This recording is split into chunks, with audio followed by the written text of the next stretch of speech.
Hi friends, welcome back to our YouTube channel. మీరు ఎంతగానో ఎదురు చూస్తున్నటువంటి ఎగ్జామ్స్ లేకుండా మనకు రైల్వేల పర్మనెంట్ ఉద్యోగాలు, అవి కూడా మనకు ఎగ్జిక్యూటివ్ క్యాడర్ సంబంధించిన ఉద్యోగాలు భర్తీ చేయడానికి government of India minister of railways అండర్లో ఉన్నటువంటి కొంకన్ రైల్వేస్ నుంచి మనకు నోటిఫికేషన్ రావడం జరిగింది. ఈ నోటిఫికేషన్కి ఎవరైతే సెలెక్ట్ అవుతారో ప్రొబేషన్ పీరియడ్ మీకు 2 years అయితే ఉంటుంది. ఆ 2 yearsలో మీకు 80,000 పైగా మీకు సాలరీ వస్తుంది.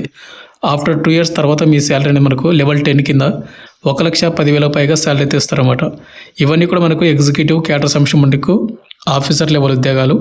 ఆంధ్ర అండ్ తెలంగాణ ఉన్నటువంటి బోత్ మేల్ అండ్ ఫీమేల్ ఇద్దరు కూడా అప్లై చేసుకోవచ్చు. ఎలాంటి ఎగ్జామ్ అయితే కండక్ట్ అయితే చేయరు. అండ్ ఈ వీడియోలో వచ్చేసి మీకు పూర్తి డీటెయిల్ చెప్తాను. అండ్ ఇంకోటి వెరీ ఇంపార్టెంట్ అంటే మనకు ఈ నోటిఫికేషన్కి కేవలం ఆఫ్లైన్ ద్వారా మాత్రం అప్లై చేయాల్సి ఉంటుంది. ఏం లేదు, ఒక అప్లికేషన్ ఫామ్ ఇచ్చారు, దాన్ని ఫిల్అప్ చేసి కొన్ని డాక్యుమెంట్స్ అటాచ్మెంట్ చేసి అండ్ అప్లికేషన్ ఫీజు పేమెంట్ చేసి వాళ్ళు చెప్పినట్టు అడ్రస్కి బై పోస్ట్ ద్వారా పంపించాల్సి ఉంటుంది. అది ఏంటి, అప్లికేషన్ ఫామ్ ఏ విధంగా ఫిల్అప్ చేయాలనేది ఇదే వీడియోలో డీటెయిల్గా ఎక్స్ప్లెయిన్ చేస్తాను. కాబట్టి వీడియోని ఎండ్ వరకు చూడండి ప్రతి ఒక్కరు కూడా. అండ్ వీడియోస్ని చాలా మంది చూస్తున్నారు, లైక్ చేయకుండా వెళ్ళిపోతున్నారు. కాబట్టి కంపల్సరీ లైక్ చేయండి బ్రదర్. మీరు లైక్ చేసిన మన చాలా కొద్దిగా బూస్టప్ అయితే ఉంటుంది. అదేవిధంగా మీకు ఇటువంటి జెన్యూన్ జాబ్ అప్డేట్స్ కూడా కావాలంటే మన ఛానల్ సబ్స్క్రైబ్ చేసుకుని పక్కన బెల్ ఐకాన్ అయితే యాక్టివేషన్ అయితే పెట్టుకోండి. వీడియోలో స్మాల్ అప్డేట్, ఎవరైతే ఇంటికానే ఉండి కాంపిటేటివ్ ఎగ్జామ్స్కి ప్రిపేర్ అవ్వాలనుకుంటారో లైక్ ఎస్ఎస్జీడీ కానిస్టేబుల్ కానీ, రైల్వే గ్రూప్ కానీ, రైల్వే ఎన్టీపీసీ కానీ, ఆర్పీఎఫ్ కానిస్టేబుల్ కానీ, ఎస్ఎస్సీ ఎంటీఎస్ కానీ, ఇలాంటి కోర్సెస్ అనేది మన డిఫెన్స్ ట్రైనింగ్ యాప్లో మీకు అవైలబుల్గా అయితే ఉన్నాయన్నమాట. అక్కడ మీకు ఫ్రీ డెమో వీడియోస్ కూడా ఉంటాయి, చూడండి. మీకు కంటెంట్ అంటే సబ్జెక్ట్ నర్సరీ కోర్స్ అయితే తీసుకోండి. లింక్ డిస్క్రిప్షన్ మీకు ప్రొవైడ్ చేయడం అయితే జరిగింది. టాపిక్లో అయితే నోటిఫికేషన్ డీటెయిల్స్ లేకి government of India minister of railways నుంచి వచ్చినటువంటి Konkan railway corporation of limited నుంచి వచ్చినటువంటి అఫీషియల్ నోటిఫికేషన్ అనమాట. ఇది నోటిఫికేషన్ మీకు టెలిగ్రామ్ గ్రూప్ పోస్ట్ చేసి అక్కడ నుంచి డౌన్లోడ్ చేసుకోండి. లేదంటే కానీ మీరు ఆఫీషియల్ వెబ్సైట్ నుంచి కూడా డౌన్లోడ్ చేసుకోవచ్చు, అది కూడా చెప్తాను. ఇక్కడ మీరు చూసుకోవాలి, recruitment for the various post in executive categories employment notification, మనకి నోటిఫికేషన్ నెంబర్ కూడా ఇచ్చారు. ఈ నోటిఫికేషన్ మనకు August 19th, 2026 నుంచి అప్లికేషన్ స్టార్ట్ అయిపోయింది. అండ్ అప్లై లాస్ట్ డేట్ మనకు September 8th, 2026, మనకు నెక్స్ట్ మంత్ 8th వరకు అప్లై చేసుకోవచ్చు అనమాట. ఈవినింగ్ 5:30 కల్లా మీరు బై పోస్ట్ ద్వారా పంపిస్తారు కదా అప్లికేషన్ ఫామ్ అనేది, అది అక్కడికైతే రీచ్ అయితే అవ్వాలి.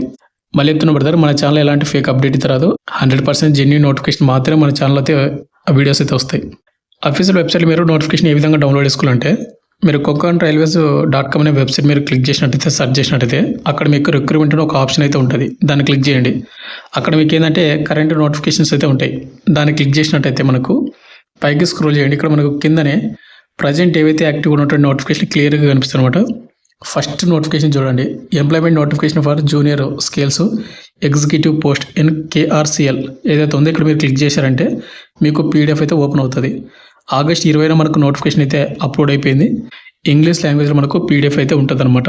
ముందుగా మనకు ఏజ్ లిమిట్ విషయానికి వస్తే కనుక బ్రదర్, ఇక్కడ ఇచ్చినటువంటి ఏదైతే ఏజ్ లిమిట్ అనేది August 1, 2026కి కౌంట్ అయితే చేయడం అయితే జరుగుతుంది. మినిమం ఏజ్ లిమిట్ మనకు 18 సంవత్సరాలు అయితే ఉండాలి. మ్యాక్సిమం ఏజ్ లిమిట్ మనకు 30 సంవత్సరాలు ఉన్నటువంటి యువర్ EWS అప్లై చేసుకోవచ్చు. SC ST వాళ్ళు మీ కేటగిరీలో వేకెన్సీ ఉంటే కనుక 35 వరకు అప్లై చేసుకోవచ్చు. OBC క్యాండిడేట్ అయితే మీ కేటగిరీలో ఉన్నటువంటి వేకెన్సీకి 33 వరకు అప్లై చేసుకోవచ్చు. ఒకవేళ మీ కేటగిరీ లేవనుకోండి, మీరు బిలో 30 years ఉంటే కనుక యువర్లో ఉన్నటువంటి వేకెన్సీస్కి అయితే అప్లై చేసుకోవచ్చు. బోత్ ఏపీ అండ్ తెలంగాణ తోటి మేల్ అండ్ ఫీమేల్ ఇద్దరు కూడా. ముందుగా మనకు శాలరీ ఎంత ఉంటుంది ఏంటి చూసుకుంటే, ఇక్కడ మనకు వాళ్ళు ఏమని చెప్తున్నారు అంటే, మనకు ఫస్ట్ ఆఫ్ ఆల్ 2 years అని మనకు జాయినింగ్ అయిన తర్వాత ప్రొబేషన్ పీరియడ్ అయితే ఉంటుంది. ఈ ప్రొబేషన్ పీరియడ్లో మీకు 7th CPC కింద లెవెల్ 8 కింద మీకు శాలరీ అయితే వస్తుంది అనమాట. బేసిక్ పైన మీకు 48,000 పైగా అయితే ఉంటుంది శాలరీ అనేది. అన్ని ఎలవేస్ కలుపుకుంటే కానీ మనకు 80,000 పైగా శాలరీ అయితే వస్తుంది అనమాట. మనకు బేసిక్ పేతో పాటు కలిపి మనకు ఫస్ట్ 2 years ప్రొబేషన్ పీరియడ్లో. ఆఫ్టర్ 2 years తర్వాత మనకి ఏంటంటే మెట్రిక్ లెవెల్ 10 అంటే 10th లెవెల్ నుంచి మనకు బేసిక్ పే ఉంటుంది. 54,000 పైగా అవుతారు ఉంటుంది అనమాట బేసిక్ పేని.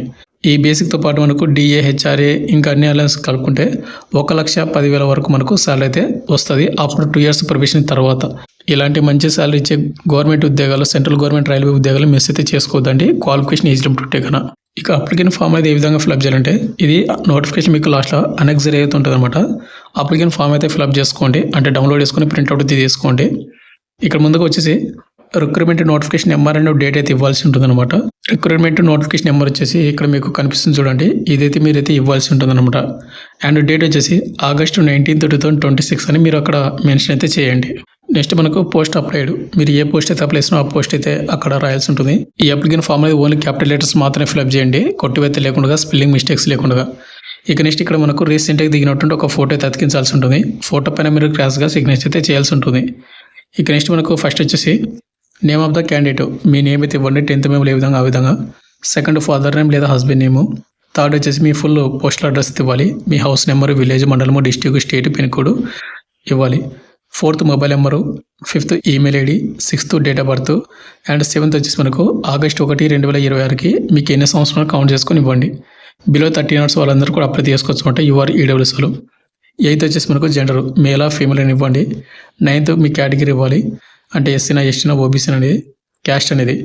10th వచ్చేసి మీకు కేటగిరీ అంటే ఎవరైనా మైనారిటీస్ వాళ్ళు కానీ, ఎక్సర్సన్ క్యాండిడేట్ వాళ్ళు కానీ, ఎకనామికల్ బ్యాక్వర్డ్ క్లాస్ కానీ అప్లై చేస్తూ ఉంటే వాళ్ళు ఇవ్వచ్చు అనమాట. ఇక నెక్స్ట్ కింద మనకు అప్లైడ్ ఫీ పేమెంట్ కూడా ఇక్కడ మీరు డీటెయిల్స్ అయితే ఇవ్వాల్సి అనమాట. అండ్ కేటగిరీ కూడా ఇవ్వండి. నెక్స్ట్ మనకి ఎడ్యుకేషన్ క్వాలిఫికేషన్ డీటెయిల్స్ ఇవ్వాలి, name of the examination and year of passing, మీకు వచ్చిన మార్కులు అండ్ యూనివర్సిటీ ఆర్ బోర్డు అక్కడ ఇవ్వాల్సి ఉంటుంది. 10th ఇంటరు మీ క్వాలిఫికేషన్ ఏవైతే ఉన్నాయో మొత్తం కూడా ఇవ్వండి. నెక్స్ట్ అదర్ క్వాలిఫికేషన్ డీటెయిల్స్ ఉంటే అవి ఇవ్వండి. వర్క్ ఎక్స్పీరియన్స్ అక్కడ మనకు నోటిఫికేషన్ మెన్షన్ చేయలేదు కాబట్టి అవసరం లేదు. ఇన్ కేస్ మీరు అప్లై చేసిన పోస్ట్కి ఏమైనా ఎక్స్పీరియన్స్ ఉంటే కూడా మీరు అక్కడ డీటెయిల్స్ అయితే ఇవ్వచ్చు అనమాట. And current place of posting present ఏదైనా చేస్తూ ఉంటే వాటి డీటెయిల్స్ ఇవ్వచ్చు అనమాట. వాటర్ డీటెయిల్ లేకపోతే వదిలేసేయండి. డేట్ అండ్ ప్లేస్ కూడా ప్రజెంట్ ఏ డేట్ అయితే అప్లై ఆ డేట్ ఇవ్వండి. అండ్ ప్లేస్ వచ్చేసి మీ మండలం కానీ, మీ డిస్ట్రిక్ట్ కానీ, మీ విలేజ్ కానీ ఇవ్వండి. ఇక నెక్స్ట్ కింద వచ్చేసి సిగ్నేచర్ ఆఫ్ ద అప్లికెంట్ కూడా సిగ్నేచర్ అయితే చేయాల్సి ఉంటుంది మీరు. ఇక నెక్స్ట్ కింద వచ్చేసి ప్రజెంట్ ఏవైతే మనం బై పోస్ట్ ద్వారా పంపిస్తామో అవన్నీ కూడా ఇక్కడ టిక్ అయితే చేసుకోవాల్సి ఉంటుంది అనమాట. ఇక్కడ మనం ఏమేమి పంపించాలంటే కన్నా ముందుకు వచ్చేసి ఎడ్యుకేషన్ క్వాలిఫికేషన్ కదా, మీ ఎడ్యుకేషన్ క్వాలిఫికేషన్స్ మార్క్స్ పేమెంట్స్ అన్నీ కూడా మనకు టిక్ మార్క్ అయితే చేయాలి, అంటే పంపించాలి కాబట్టి ఓన్లీ జిరాక్స్ మాత్రమే. తర్వాత ఐడి ప్రూఫ్ ఆధార్ కార్డు ఉంటుంది కాబట్టి టిక్ చేయండి. తర్వాత మీ క్యాస్ట్ ఉంటుంది కాబట్టి అది కూడా టిక్ చేయండి. నెక్స్ట్ రీసెంట్గా దిగినటువంటి 2 ఫోటోలు అవి కూడా టిక్ చేయండి. తర్వాత మనకు డాక్యుమెంట్స్ రికార్డింగ్తో ఎక్స్పీరియన్స్, మీరు అప్లై పోస్ట్ ఏమైనా ఎక్స్పీరియన్స్ ఉంటే అది పెట్టండి, లేకపోతే టిక్ చేయొద్దండి. నెక్స్ట్ మనకు పేమెంటు, తర్వాత ఎవరైతే మైనారిటీస్ క్యాండిడేట్స్ వాళ్ళు ఎవరైనా రిలాక్సేషన్ కావాలి ఫీజులో అనుకుంటే కానీ మీరు 200 rupees non judicial stamp paper మీరు పంపించాల్సి అనమాట, అఫిడవిట్. ఒకవేళ లేదనుకుంటే కానీ టిక్ చేయొద్దండి, పంపిస్తే కన్నా టిక్ చేయండి అంతే. ఇన్కమ్ సర్టిఫికేట్ ఎవరైతే ఈబీసీ క్యాండిడేట్ ఉంటారు కదా వాళ్ళకు ఇన్కమ్ సర్టిఫికేట్ అయితే పంపించాలి, లేకపోతే వదిలేసేయండి. ఇక నెక్స్ట్ కింద వచ్చేసి మనకు సిగ్నేచర్ అప్లికెంట్ కూడా సిగ్నేచర్ చేయండి. డేట్ వచ్చేసి మీరు ఏ డేట్ అయితే అప్లై చేసినా ఆ డేట్ అయితే ఇవ్వాల్సి ఉంటుంది. ఈ విధంగా మీరు అప్లికేషన్ ఫామ్ అనేది ఫిల్అప్ అయితే చేయాల్సి ఉంటుంది. ఇక నెక్స్ట్ మీరు ఏం చేస్తారంటే అప్లికేషన్ ఫామ్ ఫిల్అప్ చేశారు కదా, అండ్ మీరు పంపిస్తున్న డాక్యుమెంట్స్లో కూడా మనకు ఏవైతే టిక్ చేశారో అవన్నీ కూడా ఓన్లీ 1 సెట్ జిరాక్స్ తీసుకోండి. అండ్ ప్రతి జిరాక్స్ కింద మీరు సెల్ఫ్ అటెస్ట్ చేయండి. తర్వాత మీరు ఒక మెయిన్ ఎన్వలప్ అయితే తీసుకోండి. మెయిన్ ఎన్వలప్ కింద application for the post of అని రాసి మీరు ఏ పోస్ట్ అయితే అప్లై చేసినా ఆ పోస్ట్ అయితే రాయండి. ఇక నెక్స్ట్ మనకు లెఫ్ట్ సైడ్ ఏం చేస్తారంటే మీరు ఫ్రమ్ అని పెట్టి మీ అడ్రస్ రాయండి, మీ పేరు, మీ ఫాదర్, మీ హౌస్ నెంబరు, విలేజ్, మండలము, డిస్ట్రిక్ట్, స్టేట్, పిన్ కోడ్ మొత్తం కూడా ఫ్రమ్ అని పెట్టండి.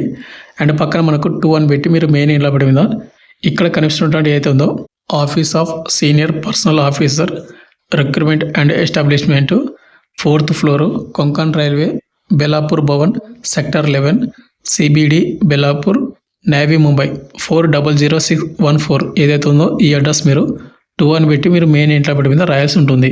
ఇక నెక్స్ట్ ఈ నోటిఫికేషన్కి ఎవరైతే అప్లై చేద్దాం అనుకుంటారో వాళ్ళకు క్వాలిఫికేషన్ చూసుకోండి బ్రదర్. ఇక్కడ మనకు bachelor degree in the relevant streams, ఇక్కడ మనకు నోటిఫికేషన్ కొన్ని స్ట్రీమ్స్ అయితే ఇచ్చాడు. వాటి రిలేటెడ్ మీకు కంపల్సరీగా బ్యాచిలర్ డిగ్రీ అంటే మీరు డిగ్రీ కానీ లేకుంటే బీటెక్ కానీ చేసినట్టు వాళ్ళందరూ కూడా అప్లై చేసుకోవచ్చు. And all semesters all years అని మీరు కంప్లీట్ అయితే చేసుకో ఉండాలి. ఇక నెక్స్ట్ మనకు వేకెన్సీ డీటెయిల్స్ చూసుకోండి బ్రదర్. ఇక్కడ అసిస్టెంట్ ఇంజనీరింగ్ సివిల్కి వచ్చేసి 2 వేకెన్సీతో ఉన్నాయి, ఒకటి ఓబీసీ వాళ్ళకు, ఒకటి ఎస్టీ క్యాండిడేట్ వాళ్ళకు అనమాట. అసిస్టెంట్ సిగ్నల్ అండ్ టెలికామ్ ఇంజనీరింగ్కి వచ్చేసి 2 వేకెన్సీతో ఉన్నాయి, ఒకటి యువర్ వాళ్ళకు, ఒకటి ఓబీసీ క్యాండిడేట్ వాళ్ళకు. నెక్స్ట్ అసిస్టెంట్ మెకానికల్ ఇంజనీరింగ్కి 1 వేకెన్సీ ఉంది, అది కూడా యువర్ వాళ్ళకు. టోటల్గా మనకి నోటిఫికేషన్ మనకు 5 వేకెన్సీ అయితే భర్తీ చేస్తున్నారు. అయితే ఇక్కడ మనకు ప్రజెంట్ ఏవైతే 2 ఉన్నాయి కదా, assistant signal and telecom engineering కానీ అసిస్టెంట్ మెకానికల్ ఇంజనీరింగ్ కానీ ప్రతి క్యాస్ట్ వాళ్ళు కూడా అప్లై చేసుకోవచ్చు యువర్లో ఉన్నటువంటి వేకెన్సీస్కి. అండ్ ఇక్కడ మీకు డిగ్రీ బీటెక్ క్వాలిఫికేషన్ అని చెప్పాను కదా, వాటితో పాటు మీకు వ్యాలిడ్ గేట్ స్కోర్ కూడా ఉండాలన్నమాట. అంటే గేట్ స్కోర్ అంటే గేట్ ఎగ్జామ్ అయితే రాసి మంచి స్కోర్ ఉన్నటువంటి వాళ్ళు అప్లై చేసుకోవచ్చు. ఇక్కడ గేట్ స్కోర్ అనేది మీరు ఇక్కడ చూసుకున్నట్టయితే 2023 కానీ 24 కానీ 25 కానీ 2026 కానీ లాస్ట్ 4 years లోపు ఎవరైతే గేట్ ఎగ్జామ్స్ రాసినటువంటి వాళ్ళందరూ కూడా అప్లై చేసుకోవచ్చు. అంటే గేట్ ఎగ్జామ్ క్వాలిఫై అయిన వాళ్ళందరూ కూడా. ఇక నెక్స్ట్ మనకు సెలక్షన్ ప్రాసెస్ అనేది ఏ విధంగా ఉంటుందంటే కదా, ఈ నోటిఫికేషన్కి ఎవరైతే అప్లై చేస్తారో వాళ్ళ అప్లికేషన్స్ అన్ని కూడా షార్ట్ లిస్ట్ చేసి, అంటే ఏం లేదు మీరు అప్లై చేసేటప్పుడు మీ గేట్ స్కోర్ కూడా ఇవ్వాల్సి ఉంటుంది అన్నమాట క్వాలిఫికేషన్తో పాటు.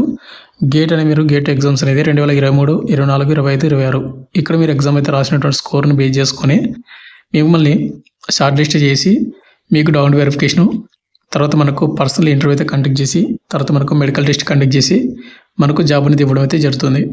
దీనికి ఎలాంటి ఎగ్జామ్ కానీ ఎలాంటి ఏది కూడా కండక్ట్ అయితే చేయరు.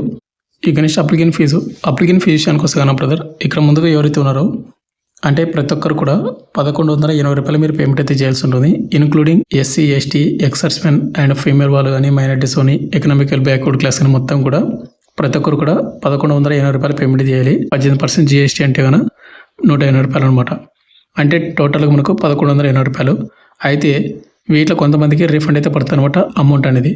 ఎవరికి రీఫండ్ పడుతుంది అంటే ఎవరైతే ఎస్సీ వాళ్ళు కానీ, ఎస్టీ వాళ్ళు కానీ, ఎక్స్ సర్వీస్మెన్ క్యాండిడేట్ వాళ్ళు కానీ, ఫీమేల్ కానీ, మైనారిటీస్ వాళ్ళు కానీ, ఎకనామికల్ బ్యాక్వర్డ్ క్లాస్ని ఎవరుతున్నారో వీళ్ళకు అమౌంట్ అనేది మీకు రీఫండ్ అయితే పడుతుంది. బట్ ఏంటంటే మీకు షార్ట్ లిస్ట్ అయిన తర్వాత మీరు ఇంటర్వ్యూకి అయితే వెళ్తారు కదా, అక్కడ ఇంటర్వ్యూకి అటెండ్ అయిన వాళ్ళకి మాత్రమే రీఫండ్ అయితే పడుతుంది. అండ్ మీరు పేమెంట్ చేసిన అడ్రస్ వచ్చేసి Konkan railway corporation of limited, SBI Bellapur, account number ఇక్కడ ఇచ్చినటువంటి అడ్రస్కి ఐఎఫ్సి కోడ్, దీనికి మీరు పేమెంట్ అయితే చేయాలి. ₹1180 అనమాట ప్రతి క్యాస్ట్ వాళ్ళు. కాబట్టి పేమెంట్ చూసుకోండి. ఇంట్రెస్ట్ క్యాండిడేట్ వాళ్ళు మాత్రమే పేమెంట్ చేసుకుని అప్లై చేసుకోండి. ఫైనల్గా వచ్చేసింది బ్రదర్, మనకు government of India minister of railway సెంటర్లో ఉన్నటువంటి కొంకన్ రైల్వే కార్పొరేషన్ ఆఫ్ లిమిటెడ్లో మనకు ఎగ్జిక్యూటివ్ క్యాడర్ ఉద్యోగాలు భర్తీ చేస్తున్నారు. ఎలాంటి ఎగ్జామ్ కండక్ట్ చేయకుండా పర్మనెంట్ ఉద్యోగాలు. కాబట్టి ఇంట్రెస్ట్ క్యాండిడేట్ మాత్రం అప్లై చేసుకోండి. పేమెంట్ అనేది కొద్దిగా ఎక్కువ పెట్టడం జరిగింది కాబట్టి చూసుకోండి. Thank you.